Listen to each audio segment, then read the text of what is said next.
So, welcome to the Mind Body Spirit Festival. My name is Elise Carr, and we're here today to be talking about you, knowing yourself beyond your body, beyond your heart, beyond your mind. But before we dive in, I'd like us to take a moment just to close our eyes. If you're open and willing, if you don't want to, keep them wide open and just watch. But take a moment to take 3 deep breaths. So in through your nose and out through your mouth, letting it go.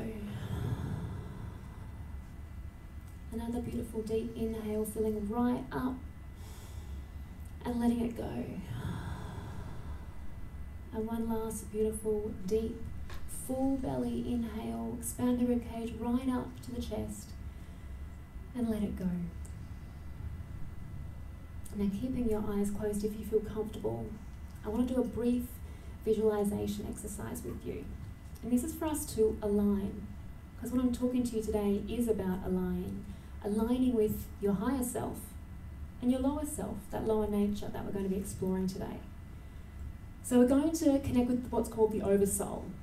Take this as you will. Let's see the Oversoul as a light pool, like a whole eclectic soup of where souls reside. And we're going to imagine from this eclectic light pool that there is a silver thread that is your soul, your connection point here. And this silver thread extends down and connects and anchors first and foremost in your mind. It extends further and anchors for the second point in your heart. And it extends right down for the third anchor point to the base of your spine. Now, if you're willing to come with me here, we're going to Om together. We're going to take a deep breath and we're going to Om, visualizing this anchor in the mind, our second Om into the heart and our third to the base of the spine. And then our fourth and final Om together. We'll be seeing and sensing and feeling the best we can this alignment that connects us with our higher self and that which is our lower nature, the mind, the heart, the body. So we'll take one big inhale together and then we will Om together. Let go for the first time, let it go, exhale. And now inhale for Om into the mind.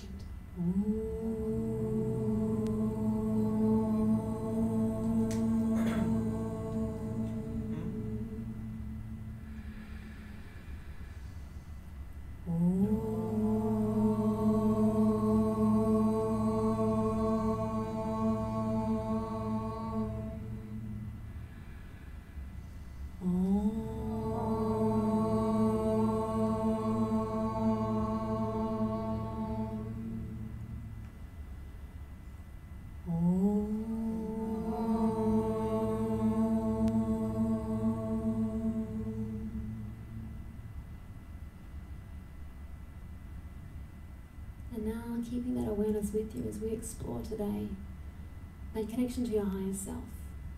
Because we want you to live from that place, not from your mind, not from your body, not just from your heart. So if you want to gently blink your eyes open and come back to the here and now with me, ready to dive into what I just touched on, which I'm going to refer to today as your 3 lower vehicles. What we're really going to be talking about here is knowing yourself beyond your physical body, beyond your emotional or astral body, as you've probably heard of, and beyond your mind.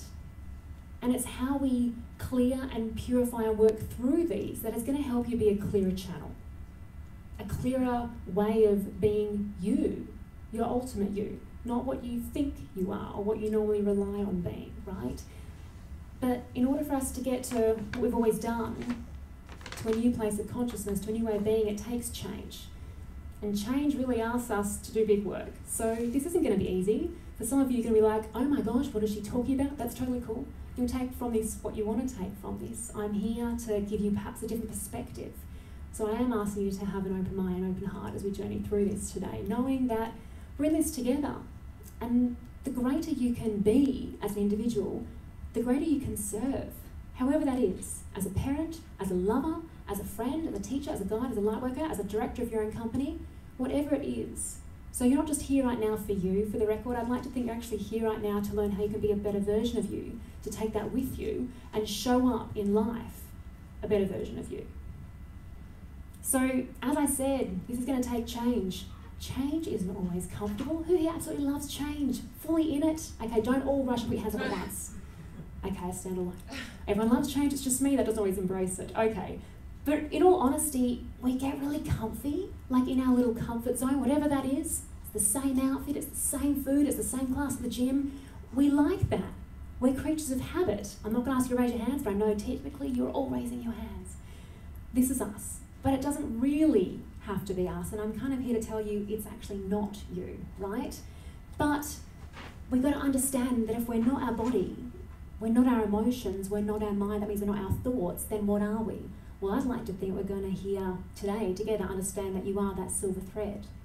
And you want to be the clearest version of you so that silver thread can work through you. I kind of see us like houses. And we've got the piping, we've got the cables for the electricity, but if all that's clogged up, if it can't flow through, the water can't flow through the pipes. If the water can't flow through the pipes to anywhere in the house, what's going to happen? It's going to get a bit stinky, number one, okay?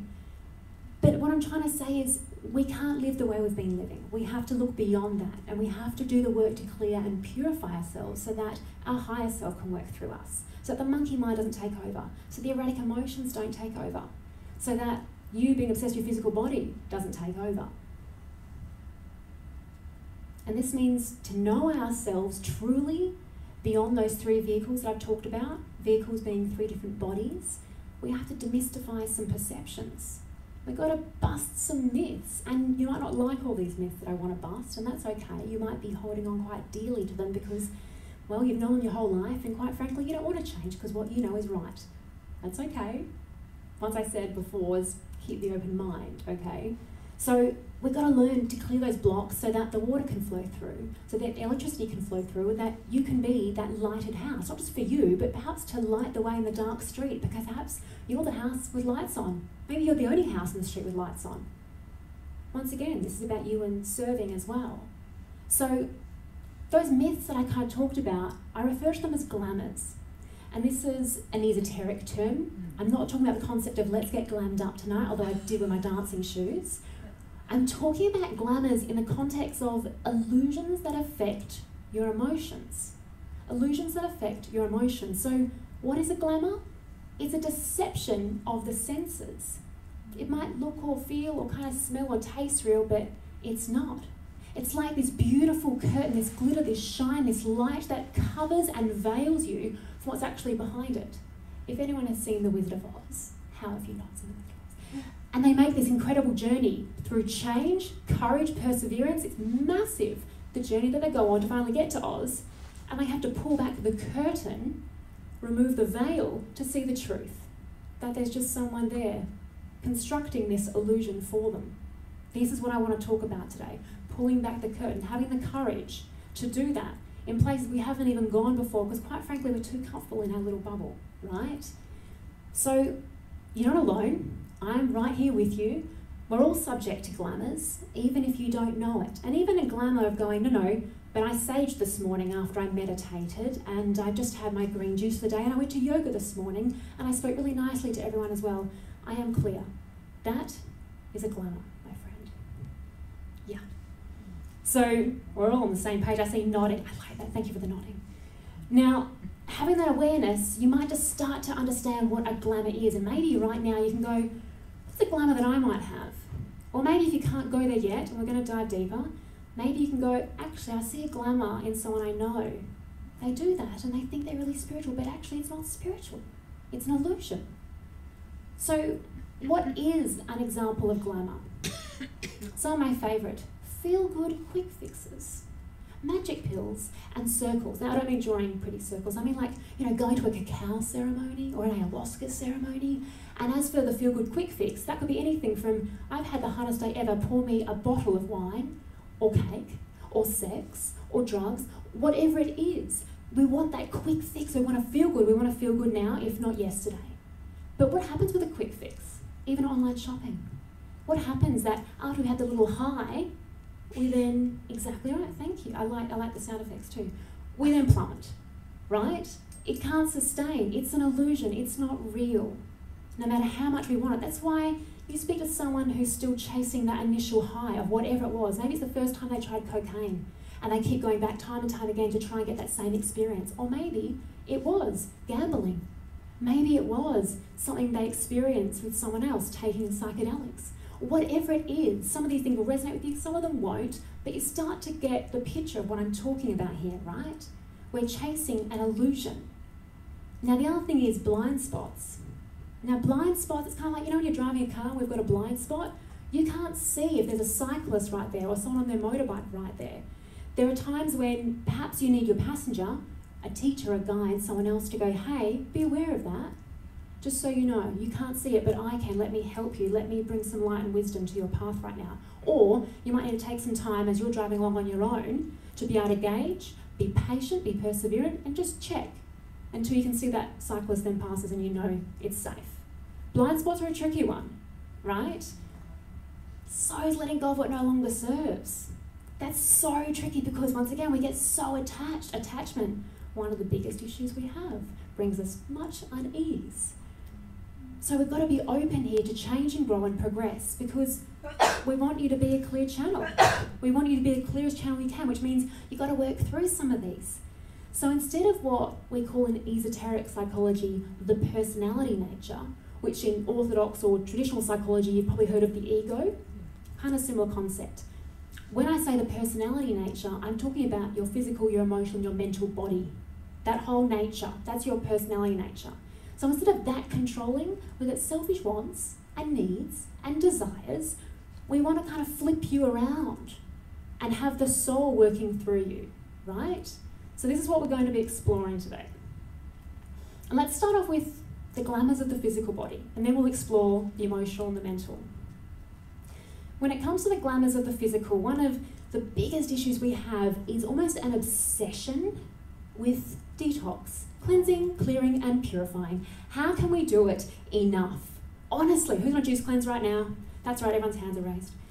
But you know what I mean, yes? How much do we fixate on going, if I just fix my body, everything will be perfect? It won't be. Because if we just fixate on the physical, we're neglecting the emotional and the mental, right? Can you imagine if you had 3 children and you give all your attention to one, you give a scrap of attention to the other when they need it, and the other one you ignore? That's what we're talking about here. Because essentially you have 3 children that you're working with, okay? Serious. If we forget the other bodies, we're doing 1/3 of the work. And this is just this work, forget about the other work. So we have to understand big work, long game, right? Examples of this are yoga in the West. Now, I'm not saying every single yoga teacher has no clue what they're doing, not by any means. But if we look at the interpretation of yoga in the West, it's very focused on the body. That you need to train, condition, work on your core to build up the strength to be able to hold a pose for as long as you can, ideally perhaps in a heated room, and do that contorting several times a week. Now, there's a beauty in that, and there is something amazing in that, and one of those things that is amazing is that you learn to condition the body. But if that's all you did, number one, you have no idea what yoga's about, because that is one limb of 8, as anyone who practices yoga understands, and yoga itself means to yoke, to unify. You're not unifying anything if you just focus on being able to contort yourself and hold that pose for as long as possible while perhaps doing some kind of breathing technique. So we've got some skewed perceptions in the West, and we're going to get into that a little bit more as well. One of the other examples I want to share is with social media. If anyone has seen social media, or perhaps has a social media account, then you'll understand how heavily focused it is on how you should look, what you should be eating, what you should be wearing, perhaps what you need to be buying this week, which will be different to next week, of course. And let's not forget that you need to stop aging. So let's get Botox. I just want to bust this myth right now because it's quite prevalent. And perhaps if not you, then maybe your grandchild, daughter, friend, they're interested in doing it. Maybe you've tried it. The point is, it's a glamour that's being sold to us. Because how can we, if we're talking about biology and science, freeze time or prevent aging? We're born into a body. Ideally, we have a lifetime, let's say to old age would be lovely. You're aging that whole time. There's not one point in that moment that you go, 27, freeze. Impossible. The glamour of Botox, the glamour of anti-aging, the glamour of how you should look, dress, and all these kind of things blinds you from the truth, from doing the work, from even questioning this because it's so pretty and shiny and alluring and she does look great, he does look sexy, that we kind of get blinded to what's behind this. So keep these things in mind. And I've asked down the bottom there, has anyone else noticed this? And I'm sure you have. So we want to move beyond the physical. And if we're going to do that, that's going to take work. And one of the first things we can do is stop overemphasizing the body. Now, I'm talking about obsessive actions here. I'm not saying forget about the body, it'll just take care of itself, let's all just go read books. No, let's be practical. Let's be aware of the body. Let's make sure that we're investing in our vitality. Vitality is another word that kind of connects to prana and chi, if anyone is aware of that. And that's the sense that in order to bring prana or chi, which is life force, energy into our body to survive, we need clean air, we need fresh water, we need nourishing food, and we need good quality air to breathe. That is your point of call for body first and foremost. Beyond the glamour, that's where you want to be focusing. So yes, physical discipline, show up, get on the yoga mat, go to the class, go for a walk with the dog, beautiful. Is that enough to be healthy or spiritual or aligned? No, my friend, not even close. The other thing I mentioned there that may resonate with some of you or may not is the concept of fixating on external gratification, like going from healer to healer, going from tarot reader to tarot reader, just to kind of get them to say something that you want to hear so that you feel better about your physical self in the moment. There's a glamour in that as well. So be aware if you have that desire within you, go, oh, I better go see my clairvoyant again because I'm having trouble making this one decision in my life. If you struggle with those kind of things, it's a glamour. So be aware of that one as well. Let's go on now to the glamours of the emotional. And this can be tricky because we're emotional beings. We feel really deeply actually, and sometimes we don't know how to express that. So often instead of sitting with what is really going on within us, we look outside ourselves. And one of the ways we do that is through drug states. And we have this false misconception that a drug state is spiritual. Now, I'm here to bust the myth that a drug state isn't spiritual, no matter even if you have the intention of it being spiritual. And this is because it can only take you so far. It's like you can have the most amazing sexual experience on drugs, the most amazing heart-awakening experience on drugs, but it can only take you to a window and show you something beautiful there that you can't take with you, you can't live in that place. It's an experience for a moment. Just like you can be standing in front of this doorway, it's like a beautiful, just incredible piece of architecture in this feeling that you're having in this drug state, but no one gives you a key to open the door to walk in there and fully embrace all the knowledge and wisdom of that experience, know exactly what part of the astral plane you've been experiencing, and to be able to take all of that wisdom, integrate it perfectly with absolute factual knowledge, and then live from that place and teach from that place. It doesn't work like that. It's an astral experience that takes you high and drops you low, normally after a short space of time, be that hours, days, weeks. The other thing this kind of connects to is a pursuit of pleasure or bliss as a spiritual path. So if you constantly stay in your own bliss and never leave that to go help someone else, what is the point of what you're doing? And when I say bliss, I'm kind of talking about maybe it is for you going to a cacao ceremony and then going to do a 5-week retreat and then going and being away with like organic food and goats, and you don't have to deal with the real world. You know, you might as well go join a monastery.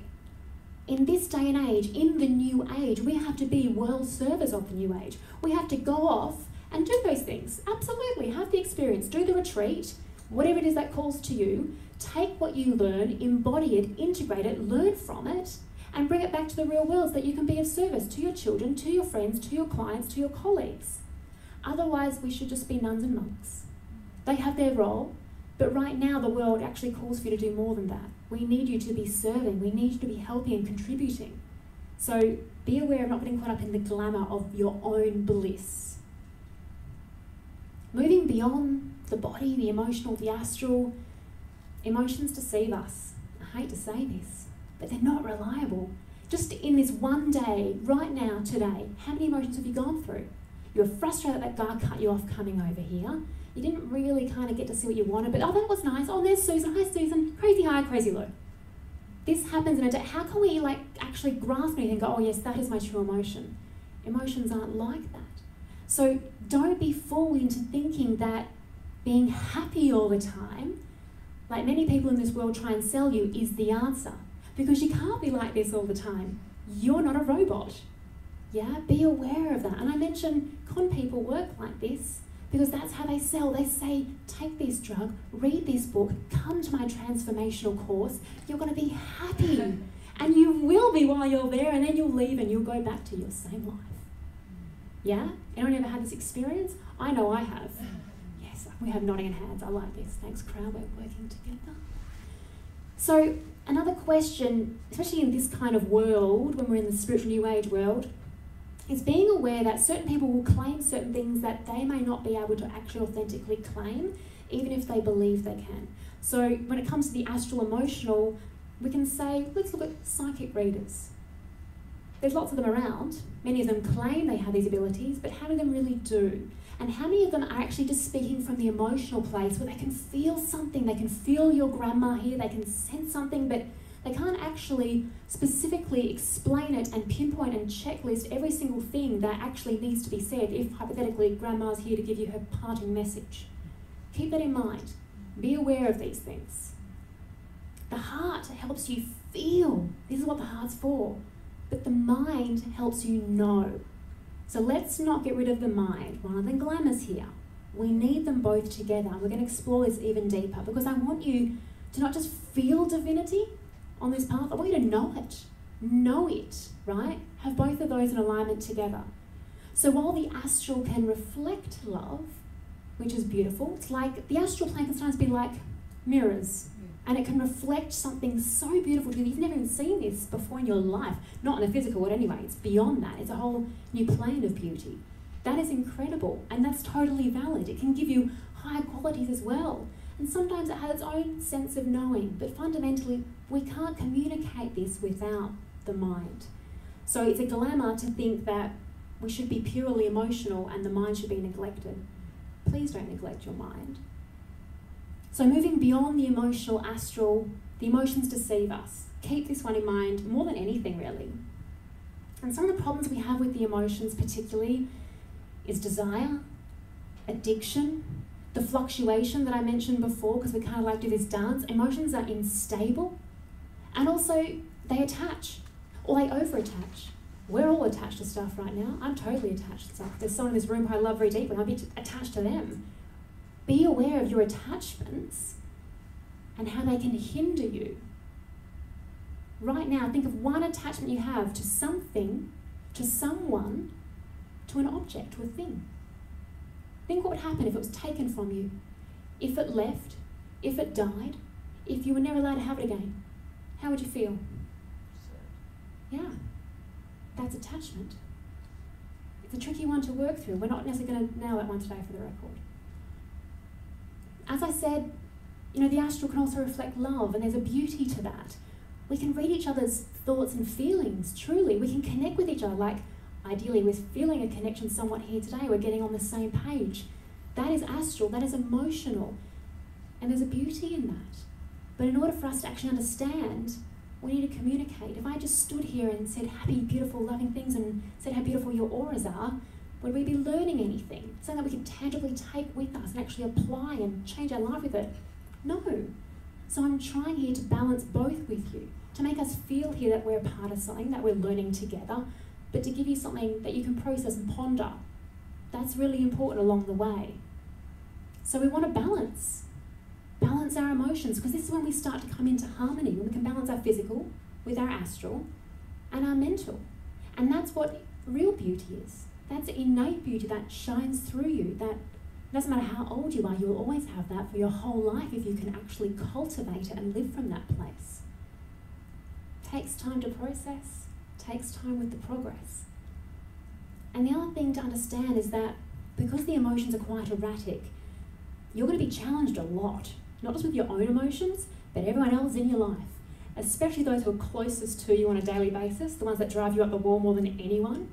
Okay, so your challenge is that when your emotions are going crazy, and sometimes their emotions are going crazy, you have to be the oak tree. It's kind of like planting roots into firm ground with a beautiful, firm, strong trunk. And no matter the seasons, no matter what changes, when you lose your leaves and you grow them again, no matter what, you are able to stand firm. That's part of your challenge. So if someone comes up and tries to push you with their emotions, you're not affected by that. That doesn't mean that you're cruel or unkind or cold. It just means that you aren't affected by that. So let's move to the mind. And if you haven't kind of got this yet, we've been progressing in consciousness, because the physical can be primal and animal. Animals don't have will, they don't have consciousness. We move up to the emotional space where many of us dwell. We now want to go to the mind. So at the end, if that's all right. Oh, okay. So the glamours of the mental, one of the biggest misperceptions we have in this space is that you don't need the mind, just feel. I touched on that before. Just be happy, just feel that and you'll be fine. No, you won't, you'll be living in delusion for the rest of your life. So let's not do that, collectively, right? We need the mind to understand the heart. Otherwise we're just feeling and not knowing. Love and wisdom go together. It's like a sacred union. And we want to create this sacred union, sacred marriage, the actual authentic concept of marriage within ourselves. And we can see this in the teachings of the two greatest masters who ever walked the face of the earth. Now, no matter what religion you may or may not believe in, I personally don't identify with any religion, but I see the value of these teachings. If we look at the Christ, who, when we strip everything back, all the dogma, he taught of love, selfless love for service to help humanity. Buddha taught of wisdom, and that we need to let go of our attachments because they cause us suffering, and ideally we meditate to get there. Wise man. If we married both of these philosophies, beliefs, teachings, really, we would have such a deeper understanding of how we need to live as humans. It's out there, but we don't do it, do we? Just imagine if actually all of us just did it, and we went out and lived like that, and everyone we connected with, then we taught them that, and it went on, kind of like a rhizome effect, like all these roots that just spread out. We'd change the world, just from this one little talk. If only it was that easy, right? So moving beyond the mental, just keeping in mind everything I've shared are like little seeds I'm trying to plant in the fertile soil of your amazing mind. We need to understand that the mind is so important because it offers us discernment. And discernment isn't a word that gets thrown around very much. We kind of hear more like the word, I don't know, good vibes. But I really wish it was discernment that was swapped with that because it's so much more valuable. Discernment helps you understand what is right and what is right for me. And when I say what is right, I'm talking about what is right for the greater good. This is a humanitarian approach, perhaps, because as servers of the new age, which you are, you're the next frontier. We're relying on you, all of us together. You have to find out, when you make that next choice, what is right for the greater good. What is the best choice right now for my whole family? What is the best choice right now for my whole team? What is best right now for my clients? It's not about you. You're that channel that's ideally clearing itself for the water, for the light to pour through you to serve. And then when you ask, what is right for me, you're connecting with your truth, with integrity, that higher self, your soul, not just like, oh, I just want that cake. No, you're not coming from a physical place. You're not coming from the emotional place of, oh, what would feel good right now. No. Not even the chitty in your mind that goes, you don't know what you're talking about, just shut up and go back to sleep. None of that. Higher self is where you want to be coming from. And how do we get there? Well, it takes work. To understand the mind means we've got to nourish the mind. We have to read, we have to study, we have to explore deeper than where we've gone before. Now, I don't know about you, but I've got a nice collection at home of New Age books. At least maybe 70 of them. I think I've got a good quality stack of New Age books. If that was all I read, I wouldn't be here right now. I'd still be talking probably just about the colours of the chakras that the Western world thinks are the right colours, which are the wrong colours. We need to read beyond where we've read before to learn things that we're yet to know. This is how we expand our consciousness. So what served us to a point is amazing and wonderful, and those New Age books probably got you to a certain point. But now I'm saying, what's next? How do we get you to go to that next phase of your evolution and your consciousness so that you don't just dwell in the astral feel-good stuff? So that you actually go to a place that challenges you, that makes you question, hang on a minute, maybe I haven't been doing this right. And that's okay. That's how we learn and grow. If we stay the same, we're never going to evolve. We want to evolve, don't we? I feel we do. I'm feeling the energy. Okay? So, FYI, as I put it there, the true Eastern religions and traditions are so complex that if we only read the New Age Western interpretations of them in the pretty shiny coloured bright books with lots of purple and yellow and orange, if we only read that, we're never going to know the essence, the heart, the truth of these teachings. So look at online university lectures. Look at books that have been translated from Sanskrit. You have to open your eyes and do the work and find these books that you actually start to learn things that are genuine and authentic. And this is because I don't want the mind to be the slayer of the real for you. I want the mind to be the slayer of delusion, to cut through all those veils that are hiding the truth from you, even if it hurts a little bit because you love the pretty shiny stuff, but we've got to let go of some of it. Yeah? So one of the things I want to add is the modern interpretations we have and some of the hype and some of our connections with masters, it's a little bit passé and we've got to get beyond it. And one of the things here, and I kind of touched on before with the concept of our connection to psychics, right? When it comes to yoga teachers, not every yoga teacher knows what yoga is. Not every tantra, kundalini or healer teacher knows what they're really doing. They just feel. They go for what feels right. And that's lovely. And there's a beauty to that because maybe they're really pure of heart and they really mean well. But is it right? Is it right for me? Might we ask? And is it what we're supposed to be doing? I think you can go beyond this. So the mind can identify glamours and it can make us question. But the other thing with the mind is that it can shut down. It can make us arrogant. It can make us ignorant. It can make us really judgmental and prejudiced. So that's the dark side of the mind. We don't want to go to that place. We want to go beyond that place and look at the divine traits, that the mind can bring knowledge, that the mind can bring awareness, discernment, understanding, and ideally that understanding is to understand love. And that's what we want to understand more than anything, is how we actually can connect the wisdom of the mind with the love of the heart. So all of this is your opportunity for growth, for progress, for healing. But your personal healing comes from knowing yourself and knowing that you're not your physical body, that you're not your emotions, that you're not your mind, in the sense of those crazy chitter-chatter thoughts. That's not you either. You're far beyond that. But in order to get there, you've got to demystify things that you've held on to that, keep you comfy in that space that you're so familiar with. You've got to see and notice and expose some of those glamours. And by doing that, you're actually empowering yourself. When you start to see more of the glamours that you have, you can then help other people as well, if that help is asked for. Don't just go around telling everyone what their glamours are. That won't go down too well. But if you're a therapist, or if you're a teacher, or if you're a parent, maybe even if you're a lover and you want to share with your beloved, helping people along the way is why we're here, right? So the more you learn, the better it is to share.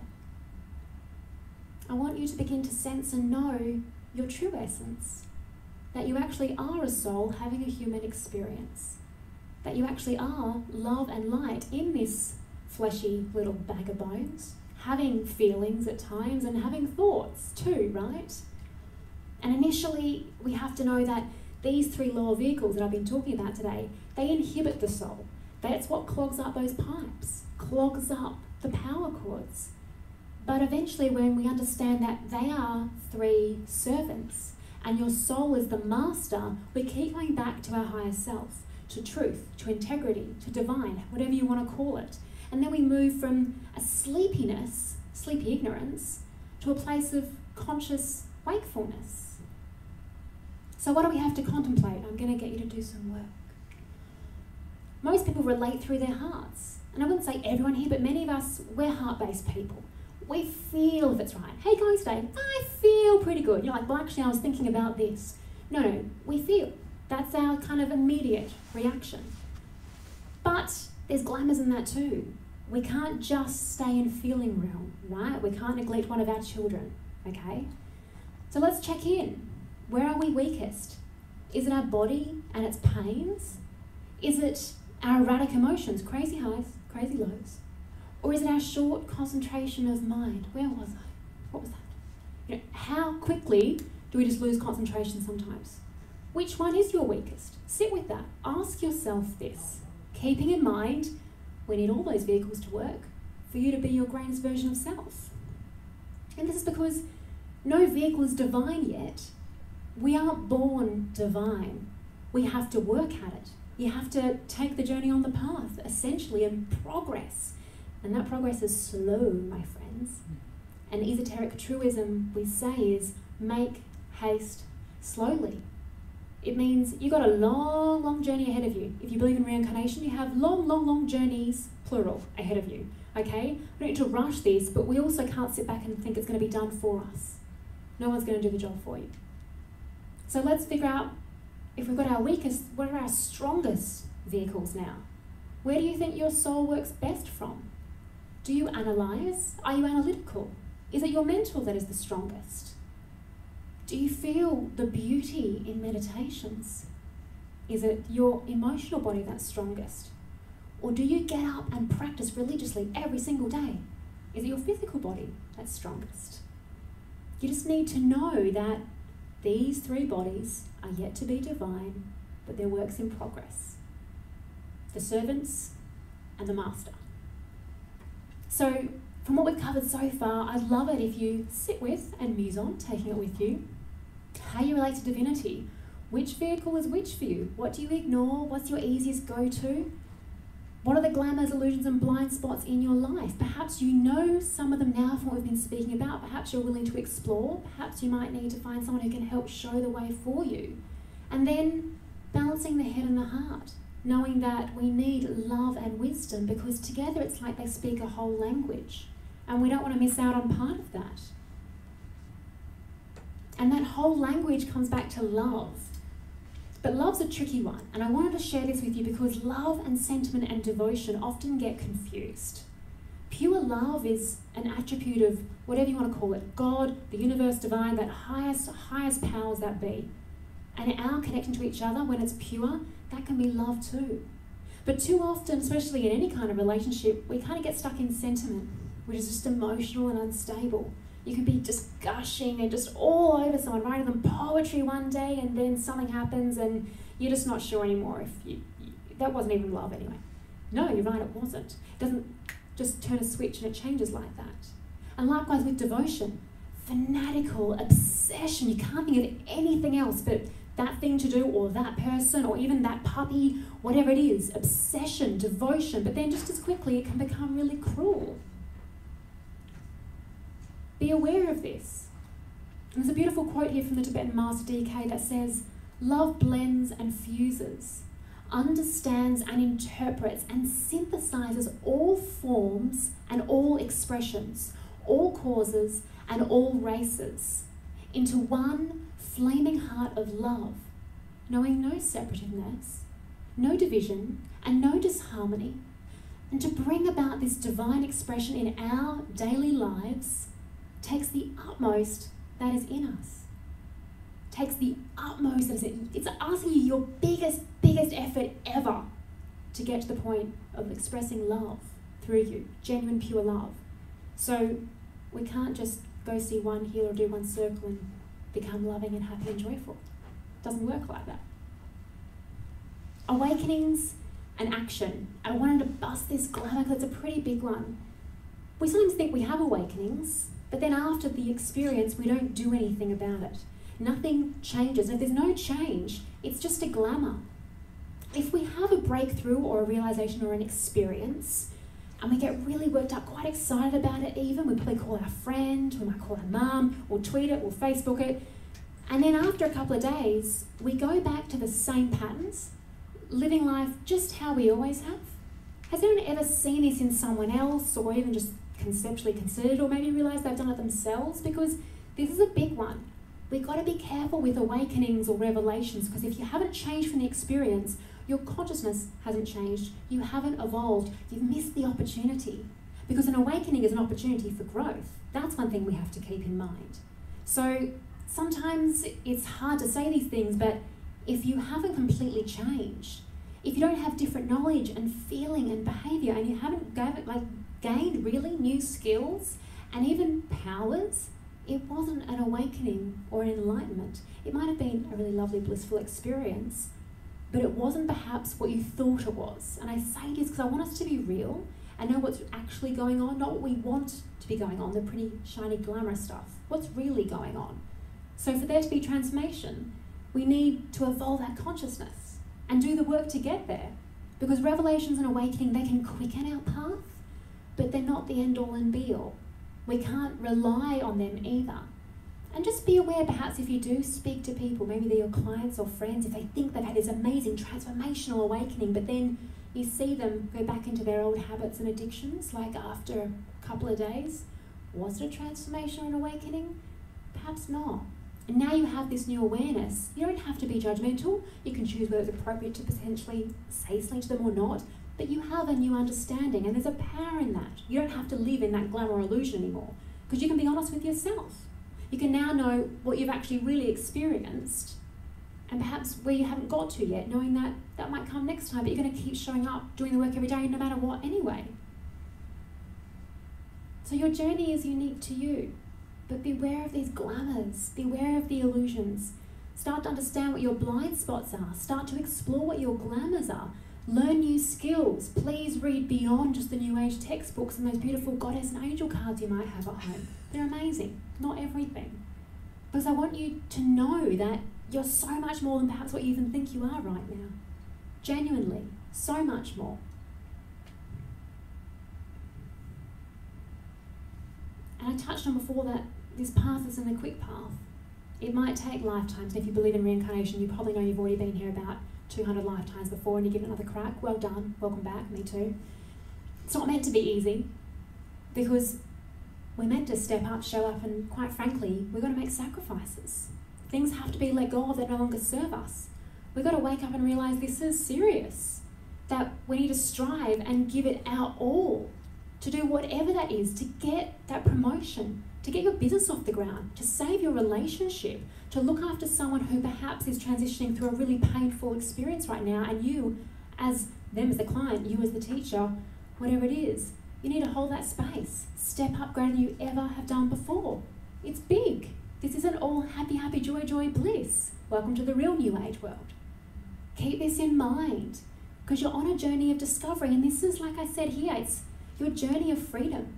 This is liberation from suffering, which is what Buddha spoke about, and the Christ did too in those teachings. We don't want to suffer. I don't. I'm sure you don't either. And yet we do. We keep putting ourselves in those same positions to keep suffering. Have you noticed this? Because we repeat those things because they're comfortable and easy and they're our default. I'm challenging you now, more than ever, this is the only thing you take away today, look at your patterns. Don't keep putting yourself in a position to suffer if you don't have to, because you don't have to. All of this has got us to a point of understanding that we need to clear the way, physically, emotionally, mentally. And the biggest thing within the clearing that we need to be aware of is actually understanding our own mindset, like I touched on just before, about knowing how you react, how you respond to things, your rhythms, your cycles, your default reactions. If we can understand how our own mind works and understand then how our emotions connect with that, how these two do this dance and how they actually hold us back, if we can have this understanding, it's a game changer. But often we don't understand it without help and guidance. That's why we need a teacher. I have a teacher. Every teacher needs a teacher, as the saying goes. And this is why I've devoted my life to doing this kind of work, to doing esoteric psychology and the one-on-one sessions I offer.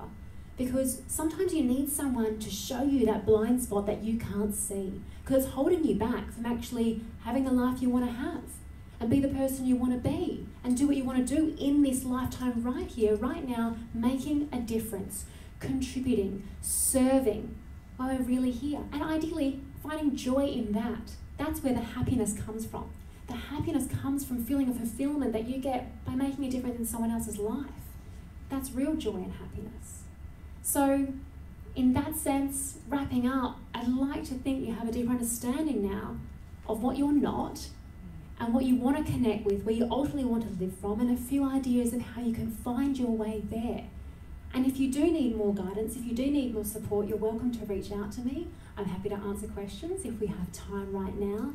And if there's anything that really resonated with you, you're welcome to email me. I can send you these slides. If not, I have my podcast, Sacred Guidance with StellaMuse, which will dive into these kind of topics. I talk about things from transitioning to death, to how to have an intimate tantric relationship with your beloved. It's a whole spectrum of different things.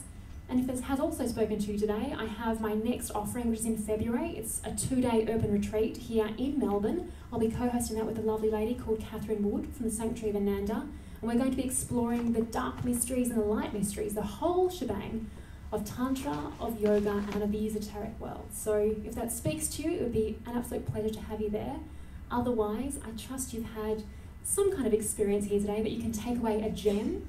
And please enjoy the rest of your time right here at the Mind, Body, Spirit Festival. It was a pleasure to speak with you. Thank you so much. Talking about love and wisdom. Yeah. Master Dra course says love with understanding.